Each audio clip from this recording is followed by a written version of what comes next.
रहा है। अगर हम इस इलेक्शंस की बात करें तो बहुत ही ज़्यादा वायलेंस यहाँ देखने को मिली। प्रेसिडेंट यहाँ नए चुने गए और नई सरकार आने के बाद एक डिवैल्यूएशन हुआ करेंसी का, तो इकोनॉमी में बहुत सारे जिटरी चीज़ें चल रही हैं। और उसके बाद अगर हम देखें तो जो नाइजीरिया की करेंसी है नायरा, तो ये नाइजीरियन नायरा 30% जो है डिवैल्यू हो गई, यानी इसका जो परचेजिंग पावर है 30% से घटता हुआ दिखाई दे रहा है। अभी सवाल ये आता है कि नाइजीरिया से इंडिया का क्या लेना। जी हाँ, बिल्कुल लेना देना है, क्योंकि इंडिया की 1 दर्जन से ज़्यादा कंपनी नाइजीरिया में कारोबार करती हैं। फ्रंटलाइन कंपनीज की बात करें तो सबसे ज़्यादा यहाँ बजाज ऑटो का एक्सपोजर दिखाई देता है। ओवरऑल सेल्स का लगभग 10% के आसपास आपको नाइजीरिया होता हुआ दिखाई पड़ता है। और क्योंकि नाइजीरिया में जो स्कूटर्स और मोटरसाइकिल्स हैं, इनको टैक्सीज के तरीके से यूज़ किया जाता है, तो बजाज ऑटो का एक बड़ा एक्सपोजर है वहाँ।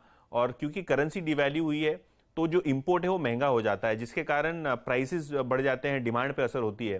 तो बजाज ऑटो ये स्टॉक आज 2% शायद इसीलिए प्रेशर में है, क्योंकि नाइजीरिया जो इनका 1/3 एक्सपोर्ट्स के आसपास होता हुआ दिखाई देता था हिस्टोरिकली, वहाँ असर आ सकता है। ऑलरेडी असर है, ऐसा नहीं असर नहीं, ऑलरेडी असर है नाइजीरिया के एक्सपोर्ट्स पे, लेकिन हाँ, और भी यहाँ धीमापन आता हुआ दिखाई पड़ सकता है।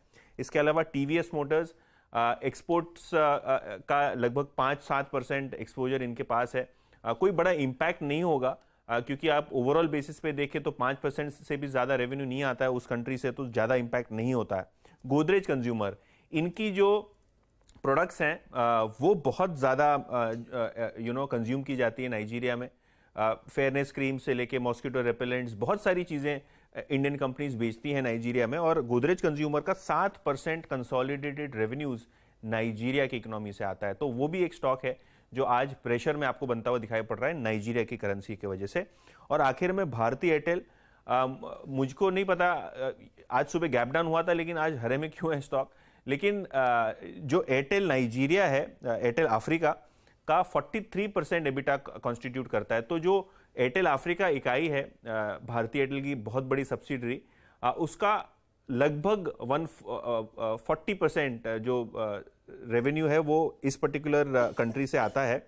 और कंसोलिडेटेड बेसिस पे देखेंगे तो सीधा सीधा 4% का एबिटा हिट भारती को लेना पड़ेगा, क्योंकि जो करेंसी डिवैल्यूएशन हुई है उससे जो रेवेन्यू रिकॉग्निशन है वो कम हो जाएगा।